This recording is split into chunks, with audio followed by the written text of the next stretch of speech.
ನಮಸ್ಕಾರ. ಎಲ್ಲರಿಗೂ ಸ್ವಾಗತ.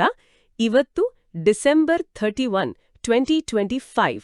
ನಾವಿವತ್ತು ನೋಡ್ತಿರೋದು ಸುಪ್ರೀಂ ಆಲ್ಮೈಟಿ ಯೂಟ್ಯೂಬ್ ಚಾನೆಲ್ನಿಂದ ಬಂದಿರೋ ಒಂದು ಆಧಾರ ಸಾಮಗ್ರಿ.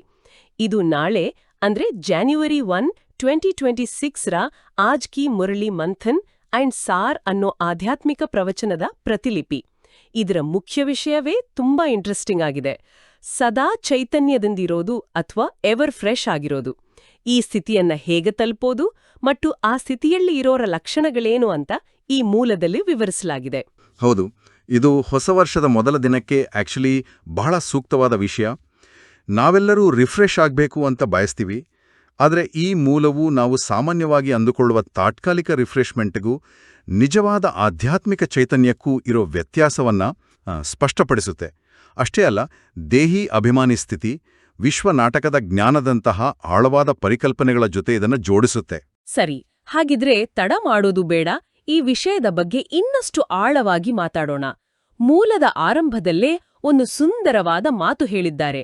ಮಧುರ ಮಕ್ಕಳೇ, ನೀವು ತಂದೆಯ ಬಳಿ ಬಂದಿರುವುದು ರಿಫ್ರೆಶ್ ಆಗಲು ಅಂತ. ಸಾಮಾನ್ಯವಾಗಿ ನಾವೆಲ್ಲ ರಿಫ್ರೆಶ್ ಆಗ್ಬೇಕಂದ್ರೆ ಎಲ್ಲಾದ್ರೂ ರಜೆಗೆ ಹೋಗ್ತೀವಿ. ಅದಕ್ಕೂ ಈ ಆಧ್ಯಾತ್ಮಿಕ ರಿಫ್ರೆಶ್ಮೆಂಟ್ಗೂ ಏನ್ ವ್ಯತ್ಯಾಸ? ಮೂಲದಲ್ಲಿ ಇದಕ್ಕೆ ಒಂದು ಅದ್ಭುತವಾದ ಹೋಲಿಕೆ ಕೊಟ್ಟಿದ್ದಾರೆ. ನಾವು ರಜೆಗೆ ಹೋಗ್ಬರೋದು ಅಂದ್ರೆ 1% ಬ್ಯಾಟ್ರಿ ಇರೋ ಮೊಬೈಲ್ ಫೋನನ್ನ ಸ್ವಲ್ಪ ಹೊತ್ತು ಸ್ವಿಚ್ ಆಫ್ ಮಾಡಿದ ಹಾಗೆ ಅಂತೆ. ಓ, ಅದು ನಿಜ. ಆಫ್ ಮಾಡಿದ್ರೆ ಬ್ಯಾಟ್ರಿ ಚಾರ್ಜ್ ಆಗಲ್ಲ, ಖಾಲಿ ಆಗೋದು ನಿಲ್ಲುತ್ತೆ ಅಷ್ಟೇ. ವಾಪಸ್ ಬಂದು ಆನ್ ಮಾಡಿಲ್ಲ ಮರುಕ್ಷಣವೇ ಮತ್ತೆ ಅದೇ 1% ಇರುತ್ತೆ. ಅಂದ್ರೆ ಈ ಆಧ್ಯಾತ್ಮಿಕ ಚೈತನ್ಯ ಅನ್ನೋದು ನಿಜವಾದ ಚಾರ್ಜಿಂಗ್ ಪಾಯಿಂಟ್ಗೆ ಕನೆಕ್ಟ್ ಆದ ಹಾಗೆ ಅಲ್ವಾ? ಖಂಡಿತ, ಎಕ್ಸಾಕ್ಟ್ಲಿ. ಇಲ್ಲಿ ಆತ್ಮದ ಬ್ಯಾಟರಿಯನ್ನು ಪರಮಶಕ್ತಿ ಕೇಂದ್ರಕ್ಕೆ ಅಂದ್ರೆ ಪರಮಾತ್ಮನಿಗೆ ನೇರವಾಗಿ ಕನೆಕ್ಟ್ ಮಾಡಿ ರೀಚಾರ್ಜ್ ಮಾಡಲಾಗುತ್ತೆ. ಇದು ಪವರ್ ಬ್ಯಾಂಕ್ನಿಂದ ಚಾರ್ಜ್ ಮಾಡೋ ಹಾಗಲ್ಲ, ನೇರವಾಗಿ ಪವರ್ ಸ್ಟೇಷನ್ನಿಂದಲೇ ಶಕ್ತಿ ಪಡೆಯೋ ಹಾಗೆ. ಅಂದ್ರೆ ಇದು ಕೇವಲ ಒಂದು ದಿನದ ಫ್ರೆಶ್ನೆಸ್ ಅಲ್ಲ. ಖಂಡಿತ ಅಲ್ಲ. ಮೂಲದಲ್ಲಿ ಹೇಳಿರೋ ಹಾಗೆ ಇದು ಮುಂದಿನ 21 ಜನ್ಮಗಳಿಗೆ ಸಾಕಾಗುವಂತಹ ಒಂದು ಸೂಪರ್ ಚಾರ್ಜಿಂಗ್. ಇದು ಕೇವಲ ಒಂದು ಒಳ್ಳೆಯ ಭಾವನೆ ಅಲ್ಲ, ಇದೊಂದು ಸಂಪೂರ್ಣ ರೂಪಾಂತರ.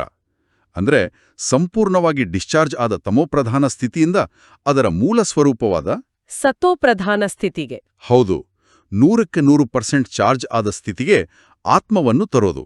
ಓಕೆ, ಹಾಗಾದ್ರೆ ಒಬ್ಬ ವ್ಯಕ್ತಿ ಈ ರೀತಿ ಆಧ್ಯಾತ್ಮಿಕವಾಗಿ ಚೈತನ್ಯ ಪಡೆದಿದ್ದಾರೆ ಅಂತ ನಮಗೆ ಹೇಗ್ ಗೊತ್ತಾಗತ್ತೆ?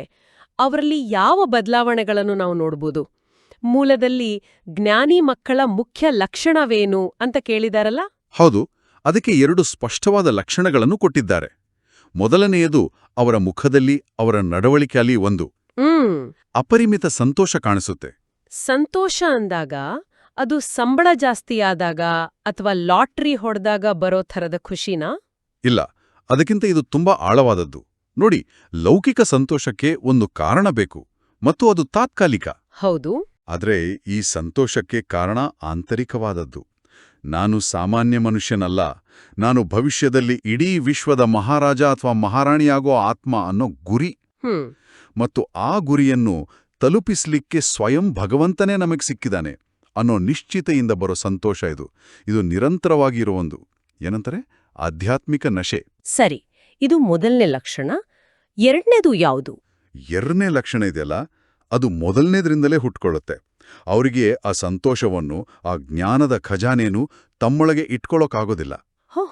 ಅದು ಸಹಜವಾಗಿಯೇ ರೂಹಾನಿ ಸೇವೆಯ ರೂಪದಲ್ಲಿ, ಅಂದ್ರೆ ಆಧ್ಯಾತ್ಮಿಕ ಸೇವೆಯ ರೂಪದಲ್ಲಿ ಹೊರಹೊಮ್ಮುತ್ತೆ. ಅವರು ಬೇರೆಯವರ ಜೀವನದಲ್ಲೂ ಇದೇ ಖುಷಿಯನ್ನು ತುಂಬಬೇಕು ಅಂತ ಪ್ರಯತ್ನಿಸ್ತಾರೆ. ಇಲ್ಲೊಂದು ವಿಷಯ ನನ್ ಗಮನ ಸೆಳೆಯಿತು. ಮೂಲದಲ್ಲಿ ಬುದ್ಧು ಅಂದ್ರೆ ಮೂರ್ಖರು ಅನ್ನೋ ಸ್ವಲ್ಪ ಕಠಿಣವಾದ ಪದ ಬಳಸಿದ್ದಾರೆ. ಯಾರಿಗೆ ಈ ಜ್ಞಾನ ಸಿಕ್ಕಿದ ಮೇಲೂ ಸಂತೋಷ ಇಲ್ವೋ ಅವರು ಮೂರ್ಖರು ಅಂತ ಹೇಳಲಾಗಿದೆ. ಇದು ಯಾಕಿಷ್ಟು ಕಠಿಣವಾಗಿ ಹೇಳಿರ್ಬೋದು? ಇದು ಕೇಳಲಿಕ್ಕೆ ಸ್ವಲ್ಪ ಕಠಿಣ ಅನಿಸಿದ್ರೂ ಇದರ ಇಂದಿನ ಭಾವನೆ ಪ್ರೀತಿಯ ತರಾಟೆ ಅಂತ ಮೂಲದಲ್ಲೇ ಸ್ಪಷ್ಟಪಡಿಸಿದ್ದಾರೆ.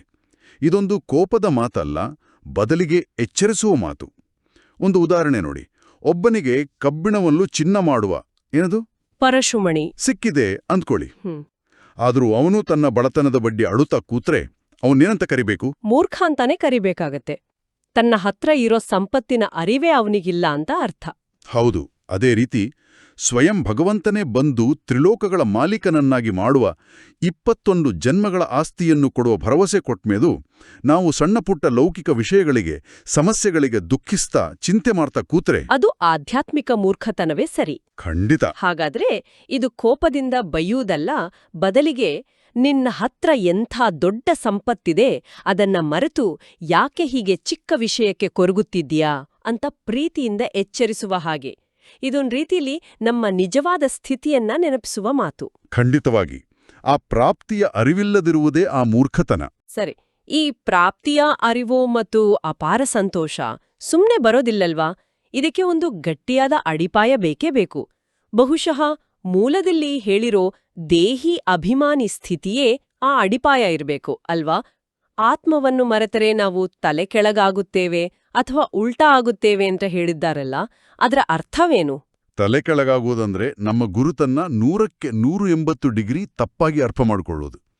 ನಾನು ಅವಿನಾಶಿ ಆತ್ಮ, ಒಂದು ಚೇತನ ಶಕ್ತಿ ಅನ್ನೋದು ನೇರವಾದ ಸತ್ಯವಾದ ತಿಳುವಳಿಕೆ. ಆದರೆ ಅದರ ಬದಲು ನಾನು ಈ ವಿನಾಶಿ ಶರೀರ ಅಂತ ನಂಬುವುದೇ ತಲೆ ಕೆಳಗಾಗುವುದು. ಅಂದ್ರೆ ಇದು ಒಂದು ರೀತಿ ಮಿಸ್ಟೇಕನ್ ಐಡೆಂಟಿಟಿ ಕೇಸ್. ಕಾರನ್ನು ಓಡಿಸೋ ಡ್ರೈವರ್ ತಾನು ನಾನೇ ಕಾರು ಅಂತ ಅಂದುಕೊಂಡ ಹಾಗೆ. ಅತ್ಯುತ್ತಮ ಹೋಲಿಕೆ. ಒಮ್ಮೆ ನಾವು ನಮ್ಮನ್ನು ಶರೀರ ಅಂತ ತಿಳ್ಕೊಂಡುವೋ ಮುಗೀತು. ಆ ಶರೀರದ ಸಂಬಂಧಗಳು, ವಸ್ತುಗಳು, ಅದಕ್ಕೆ ಸಿಗುವ ಸುಖ, ದುಃಖ, ಮಾನ, ಅಪಮಾನ ಎಲ್ಲದರಲ್ಲೂ ನಾವು ಸಿಕ್ಕಾಕೊಳ್ತೇವೆ. ಕಾಮ, ಕ್ರೋಧ, ಲೋಭ, ಮೋಹ, ಅಹಂಕಾರ ಈ ಎಲ್ಲ ವಿಕಾರಗಳ ಬೇರು ಇರೋದೇ ಈ ದೇಹಾಭಿಮಾನದಲ್ಲಿ. ಹಾಗಾದ್ರೆ ದೇಹಿ ಅಭಿಮಾನಿ ಆಗೋದು ಅಂದ್ರೆ ಮತ್ತೆ ಸರಿಯಾದ ಸ್ಥಿತಿಗೆ ಬರೋದು, ತಲೆ ಕೆಳಗಾದ ಸ್ಥಿತಿಯಿಂದ ನೇರವಾಗೋದು. ನಾನು ಆತ್ಮ ಅಂತ ಅರಿತ ತಕ್ಷಣ ನಮ್ಮ ನಿಜವಾದ ತಂದೆಯಾದ ಪತಿತ ಪಾವನ ಪರಮಾತ್ಮನ ಜೊತೆ ನಮ್ಮ ಬುದ್ಧಿಯೋಗದ ಸಂಪರ್ಕ ಬೆಸೆಯುತ್ತೆ. ಓಕೆ. ಆಗ ನಮ್ಮನ್ನು ನಾವು ಪಾವನ ಮಾಡಿಕೊಳ್ಳುವ ಪ್ರಕ್ರಿಯೆ ಶುರುವಾಗುತ್ತೆ. ಹಾಗಾಗಿ ಈ ದೇಹಿ ಅಭಿಮಾನಿ ಸ್ಥಿತಿಯೇ ಜ್ಞಾನದ ಮಾಸ್ಟರ್ ಕೀ. ಈ ಬೀಗದ ಕೈ ಇಲ್ಲದೆ ಬೇರೆ ಯಾವುದೇ ಆಧ್ಯಾತ್ಮಿಕ ಅನುಭವದ ಬಾಗಿಲು ತೆರೆಯುವುದಿಲ್ಲ. ಇದೇ ತಿಳುವಳಿಕೆಯನ್ನ ಸೃಷ್ಟಿಚಕ್ರ ಅಥವಾ ವಿಶ್ವನಾಟಕದ ಜ್ಞಾನಕ್ಕೂ ಜೋಡಿಸಲಾಗಿದೆ. ಅಂದಾನೆ ಈ ಜಗತ್ತು ಒಂದು ನಾಟಕ, ಎಲ್ಲವೂ ಮೊದಲೇ ನಿಗದಿತವಾಗಿದೆ ಅಂತ ತಿಳಿದಾಗ ಕೆಲವರಿಗೆ ಇದು ವಿಧಿನಿಯಮ ಅಥವಾ ಫೇಟಲಿಸಂ ತರ ಅನ್ಸಬಹುದು. ಅಂದ್ರೆ ನಮ್ಮ ಕೈಯಲ್ಲಿ ಏನೂ ಇಲ್ಲ, ಎಲ್ಲವೂ ವಿಧಿಯಾಟ ಅಂತ ನಿಷ್ಕ್ರಿಯರಾಗುವ ಅಪಾಯ ಇಲ್ವಾ? ಖಂಡಿತ. ಆ ಪ್ರಶ್ನೆ ತುಂಬಾ ಸಹಜವಾದದ್ದು. ಆದರೆ ಮೂಲವು ಇದನ್ನು ಒಂದು ವಿಭಿನ್ನ ದೃಷ್ಟಿಕೋನದಿಂದ ನೋಡುತ್ತೆ. ನಾಟಕದ ಜ್ಞಾನ ನಮ್ಮನ್ನು ನಿಷ್ಕ್ರಿಯರನ್ನಾಗಿ ಮಾಡೋದಿಲ್ಲ, ಬದಲಿಗೆ ನಿಶ್ಚಿಂತ ಯೋಗಿಯನ್ನಾಗಿ ಮಾಡುತ್ತೆ ಅಂತ ಹೇಳಲಾಗಿದೆ. ಒಂದು ಉದಾಹರಣೆ ತಗೊಳ್ಳೋಣ. ನೀವೊಂದು ಸಿನಿಮಾ ನೋಡ್ತಿದ್ದೀರಾ ಅಂದ್ಕೊಳ್ಳಿ. ಮತ್ತು ಕ್ಲೈಮ್ಯಾಕ್ಸ್ನಲ್ಲಿ ಹೀರೋ ಗೆಲ್ತಾನೆ ಅಂತ ನಮ್ಗೆ ಮೊದಲೇ ಗೊತ್ತಿದೆ. ಹೌದು. ಆಗ ಮಧ್ಯದಲ್ಲಿ ವಿಲನ್ ಎಷ್ಟೇ ಪವರ್ಫುಲ್ಲಾಗಿ ಕಂಡ್ರೂ, ಹೀರೋಗೆ ಎಷ್ಟೇ ಕಷ್ಟ ಬಂದ್ರೂ ನಿಮಗೆ ಒಳಗಿಂದ ಟೆನ್ಷನ್ ಆಗಲ್ಲ. ಯಾಕಂದ್ರೆ ಅಂತಿಮ ರಿಸಲ್ಟ್ ನಿಮಗೆ ಗೊತ್ತಿದೆ. ನೀವು ಆರಾಮಾಗಿ ಸಾಕ್ಷಿಯಾಗಿ ನೋಡ್ತೀರಿ. ಹೌದು, ಒಂದು ರೀತಿಯಲ್ಲಿ ಆಟವನ್ನು ಎಂಜಾಯ್ ಮಾಡ್ತೀವಿ. ವಿಶ್ವ ನಾಟಕದ ಜ್ಞಾನವೂ ಹಾಗೆ. ಈ 5000 ವರ್ಷಗಳ ಚಕ್ರದ ಕೊನೆಯಲ್ಲಿ ಸತ್ಯಕ್ಕೆ ಜಯ ಸಿಗುತ್ತೆ, ಸ್ವರ್ಣಯುಗದ ಸ್ಥಾಪನೆ ಆಗೇ ಆಗುತ್ತೆ ಅಂತ ನಮಗೆ ತಿಳಿದಾಗ ಜೀವನದಲ್ಲಿ ಏನೇ ಏರುಪೇರುಗಳಾದರೂ ನಾವು ಅದನ್ನು ಸಾಕ್ಷಿಯಾಗಿ ಸ್ಥಿರವಾಗಿ ನೋಡುವ ಶಕ್ತಿ ಗಳಿಸ್ತೀವಿ. ನಾವು ಈ ನಾಟಕದ ನಟರೂ ನಿರ್ದೇಶಕರಲ್ಲ. ನಮ್ಮ ಪಾತ್ರವನ್ನು ಅತ್ಯುತ್ತಮವಾಗಿ ಮಾಡೋದಷ್ಟೇ ನಮ್ಮ ಕೆಲಸ. ಪ್ರತಿಯೊಂದು ದೃಶ್ಯದ ಬಗ್ಗೆ ಇದ್ಯಾಕೆ ಹೀಗೆ, ಅದ್ಯಾಕೆ ಹಾಗೆ ಅಂತ ತಲೆ ಕೆಡಿಸ್ಕೊಳ್ಳೋದಲ್ಲ. ಇದು ವಿಷಯವನ್ನು ನೋಡುವ ದೃಷ್ಟಿಕೋನವನ್ನೇ ಬದಲಾಯಿಸುತ್ತೆ. ಸರಿ, ಇದೆಲ್ಲ ತುಂಬಾ ಆಳವಾದ ಜ್ಞಾನ. ಆದ್ರೆ ಇದನ್ನು ನಮ್ಮ ದೈನಂದಿನ ಜೀವನದಲ್ಲಿ ಅಳವಡಿಸಿಕೊಳ್ಳೋದು ಹೇಗೆ? ಮೂಲದಲ್ಲಿ ಧಾರಣೆಗಾಗಿ ಕೆಲವು ಪ್ರಾಯೋಗಿಕ ಅಂಶಗಳನ್ನ ಕೊಟ್ಟಿದ್ದಾರಲ್ವೇ? ಹೌದು, ಎರಡೂ ತುಂಬಾ ಸ್ಪಷ್ಟವಾದ ಪ್ರಾಯೋಗಿಕವಾದ ಅಂಶಗಳನ್ನು ಕೊಟ್ಟಿದ್ದಾರೆ. ಮೊದಲನೇದು, ಈ ಹಳೆಯ ಪತಿತ ಪ್ರಪಂಚದಿಂದ ಬುದ್ಧಿಯಿಂದ ಸನ್ಯಾಸ ಮಾಡೋದು. ಸನ್ಯಾಸ ಅಂದ ತಕ್ಷಣ ಜನ ಮನೆಮಠ ಬಿಟ್ಟು ಹೋಗೋದು ಅಂತ ಅಂದುಕೊಳ್ತಾರೆ. ಇಲ್ಲ, ಇಲ್ಲಿ ಹೇಳ್ತಿರೋದು ಆ ಸನ್ಯಾಸದ ಬಗ್ಗೆ ಅಲ್ಲ. ಇದೊಂದು ಮಾನಸಿಕ ಸ್ಥಿತಿ. ನಮ್ಮ ಮನಸ್ಸು ಒಂದು ಕಂಪ್ಯೂಟರ್ ಇದ್ದ ಹಾಗೆ. ಅದರಲ್ಲಿ ಕುಟುಂಬ, ಕೆಲಸ, ಆರೋಗ್ಯ, ಹಳೆಯ ನೆನಪುಗಳು, ಭವಿಷ್ಯದ ಚಿಂತೆಗಳು ಅಂತ 10 ಟ್ಯಾಬ್ಗಳು ಯಾವಾಗ್ಲೂ ಓಪನ್ ಆಗಿರ್ತವೆ. ಹೌದು ಹೌದು. ಬುದ್ಧಿಯಿಂದ ಸನ್ಯಾಸ ಅಂದ್ರೆ ಈ ಎಲ್ಲ ಅನಾವಶ್ಯಕ ಟ್ಯಾಬ್ಗಳನ್ನ ಮುಚ್ಚಿ ನನ್ನ ಬಾಬಾ ಮತ್ತು ನನ್ನ ಆಸ್ತಿ ಅನ್ನೋ ಒಂದೇ ಒಂದು ಮುಖ್ಯ ಟ್ಯಾಬ್ ಅನ್ನ ತೆರೆದಿಡೋದು. ಇದೇ ನಿಜವಾದ ವೈರಾಗ್ಯ. ವಾವ್, ಆ ಹೋಲಿಕೆ ತುಂಬಾ ಚೆನ್ನಾಗಿದೆ. ಮನಸ್ಸಿನ ಟ್ಯಾಬ್ಗಳನ್ನ ಕ್ಲೋಸ್ ಮಾಡೋದು. ಮತ್ತು ಎರಡನೇ ಅಂಶ ಎರಡನೇದು ನಿರಂತರ ಸ್ಮೃತಿ ಮತ್ತು ಸೇವೆ. ತಂದೆಯ ಮತ್ತು ಆಸ್ತಿಯ ನೆನಪಿನಲ್ಲಿ ಇರುವುದರಿಂದ ಅವಿನಾಶಿ ವಿಶ್ರಾಂತಿಯನ್ನ ಅನುಭವಿಸೋದು. ಭಕ್ತಿ ಮಾರ್ಗದಲ್ಲಿ ಶಾಂತಿಗಾಗಿ ಅಲೆದು ಆತ್ಮ ಸುಸ್ತಾಗಿದೆ. ಆದರೆ ಇಲ್ಲಿ ಕೇವಲ ತಂದೆಯ ನೆನಪಿನಿಂದಲೇ ನಮ್ಮ ಪಾಪಕರ್ಮಗಳ ಹೊರೆ ಇಳಿದು ಆತ್ಮಕ್ಕೆ ನಿಜವಾದ ವಿಶ್ರಾಂತಿ ಸಿಗುತ್ತೆ. ಅಂದ್ರೆ ಆ ನೆನಪೇ ಒಂದ್ ರೀತಿ ಮೆಂಟಲ್ ಸ್ಪಾ ಇದ್ದಂಗೆ. ಹೌದು. ಮತ್ತು ಆ ವಿಶ್ರಾಂತಿಯನ್ನ, ಆ ಶಾಂತಿಯನ್ನ ಅನುಭವಿಸ್ತಾ ಯಾವುದೇ ನಾಚಿಕೆ, ಸಂಕೋಚ ಇಲ್ಲದೆ ಈ ದೈವೀ ಸಂದೇಶವನ್ನ ಎಲ್ಲರಿಗೂ ನೀಡೋದು, ತಮಗೆ ಸಿಕ್ಕಿರೋ ಖುಷಿಯ ದಾರಿಯನ್ನ ಬೇರೆಯವ್ರಿಗೂ ತೋರಿಸೋದೇ ನಿಜವಾದ ಸೇವೆ. ಇದೇ ಮೂಲದಲ್ಲಿ ಸಂಘಟನೆಯ ಶಕ್ತಿಯ ಬಗ್ಗೆ ಅಂದ್ರೆ ಸಾಮೂಹಿಕ ಶಕ್ತಿಯ ಬಗ್ಗೆ ಒಂದು ವಿಶೇಷವಾದ ವರದಾನವನ್ನು ಕೊಟ್ಟಿದ್ದಾರೆ. ಅದರ ಬಗ್ಗೆಯೂ ಸ್ವಲ್ಪ ಹೇಳಿ. ಆ ವರದಾನ ಹೀಗಿದೆ: ಸಂಘಟನೆಯಲ್ಲಿ ಏಕಮತ ಮತ್ತು ಏಕರೂಪದ ಸ್ಥಿತಿಯಿಂದ ಯಶಸ್ಸನ್ನು ಪಡೆಯಿರಿ. ಒಂದು ಸಂಘಟನೆಯಲ್ಲಿ ಎಲ್ಲರನ್ನೂ ಒಂದೇ ಮಾತಿನ ಮೇಲೆ ತರೋದು ತುಂಬಾ ಕಷ್ಟ, ಯಾಕಂದ್ರೆ ಪ್ರತಿಯೊಬ್ಬರ ಸಂಸ್ಕಾರಗಳು ಬೇರೆ ಬೇರೆ ಇರುತ್ತೆ. ಹೌದು, ಒಂದು ಮನೆಯಲ್ಲೇ 4 ಜನ ಒಂದೇ ಥರ ಯೋಚಿಸೋದು ಕಷ್ಟ. ಇನ್ನು ದೊಡ್ಡ ಸಂಘಟನೆಯಲ್ಲಿ ಹೇಗೆ ಸಾಧ್ಯ? ಅದಕ್ಕೆ ಮೂಲದಲ್ಲಿ ಒಂದು ಉಪಾಯ ಹೇಳಿದ್ದಾರೆ. ನಾನು, ನನ್ನದು, ನನ್ನ ಐಡಿಯಾ ಸರಿ ಅನ್ನೋ ಭಾವನೆಯನ್ನು ತ್ಯಾಗ ಮಾಡಿ, ಇದು ಬಾಬಾರ ಸೇವೆ, ನಾವೆಲ್ಲರೂ ಸೇರಿ ಇದನ್ನ ಯಶಸ್ವಿಗೊಳಿಸಬೇಕು ಅನ್ನೋ ಭಾವನೆಯನ್ನ ತರಬೇಕು. ವೈಯಕ್ತಿಕ ಅಹಂಕಾರವನ್ನ ಬದಿಗಿಟ್ಟು ಸಮಾನ ಗುರಿಯತ್ತ ಗಮನ ಹರಿಸಿದಾಗ ಏಕಮತ ಸಾಧ್ಯವಾಗುತ್ತೆ. ಅಂದ್ರೆ ವೈಯಕ್ತಿಕ ಭಿನ್ನಾಭಿಪ್ರಾಯಗಳಿಗಿಂತ ಸೇವೆ ದೊಡ್ಡದು ಅನ್ನೋ ಭಾವನೆ ಇರಬೇಕು. ಖಂಡಿತ.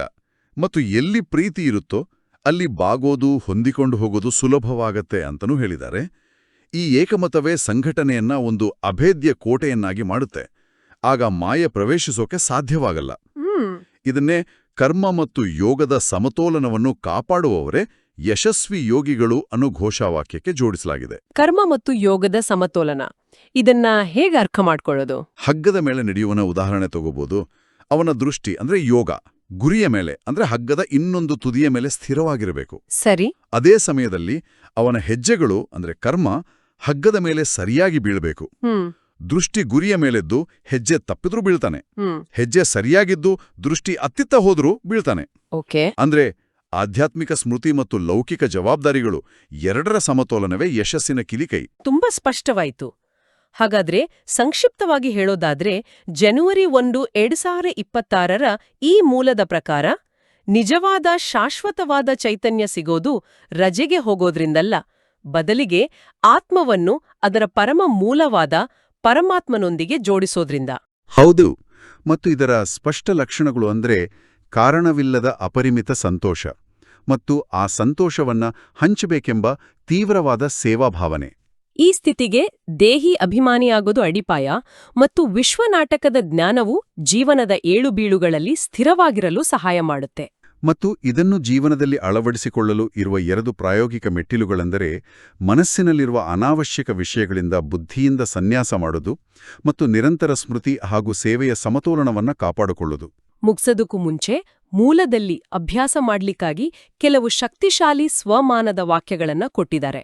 ಉದಾಹರಣೆಗೆ, ನಾನು ಜ್ಞಾನಸೂರ್ಯ ತಂದೆಯ ನೆನಪಿನಿಂದ ಸದಾ ಚೈತನ್ಯದಿಂದಿರುವ ಆತ್ಮ, ಮತ್ತು ನಾನು ತಂದೆ ಮತ್ತು ಆಸ್ತಿಯ ನೆನಪಿನಲ್ಲಿ ಅವಿನಾಶಿ ವಿಶ್ರಾಂತಿಯನ್ನ ಅನುಭವಿಸ್ತೇನೆ. ಇವುಗಳನ್ನ ದಿನವಿಡೀ ಮನಸ್ಸಿನಲ್ಲಿ ನೆನೆಯೋದು ಬಹಳ ಸಹಾಯಕಾರಿ ಅನ್ಸುತ್ತೆ. ಹೌದು. ಮತ್ತು ಕೊನೆಯದಾಗಿ ಈ ಇಡೀ ಚರ್ಚೆಯ ಸಾರಾಂಶವಾಗಿ ಮೂಲದಲ್ಲಿ ಉತ್ತರವಿಲ್ಲದ ಆದರೆ ನಮ್ಮೆಲ್ಲರನ್ನು ಆಳವಾಗಿ ಚಿಂತನೆಗೆ ಹಚ್ಚುವ ಒಂದು ಪ್ರಶ್ನೆಯನ್ನು ಕೇಳಲಾಗಿದೆ. ತಮ್ಮ ದೈನಂದಿನ ದಿನಚರಿಯಲ್ಲಿ ಕರ್ಮ ಮತ್ತು ಯೋಗದ ಸಮತೋಲನವನ್ನು ಸಾಧಿಸಲು ಇಂದಿನಿಂದ ಯಾವ ಒಂದು ಸಣ್ಣ ಖಚಿತವಾದ ಹೆಜ್ಜೆಯನ್ನು ಇಡಬಹುದು? ಇದು ಬಹುಶಃ ಈ ಚರ್ಚೆಯಿಂದ ಪ್ರತಿಯೊಬ್ಬರೂ ತೆಗೆದುಕೊಂಡು ಹೋಗಬೇಕಾದ ಮುಖ್ಯ ಪ್ರಶ್ನೆ.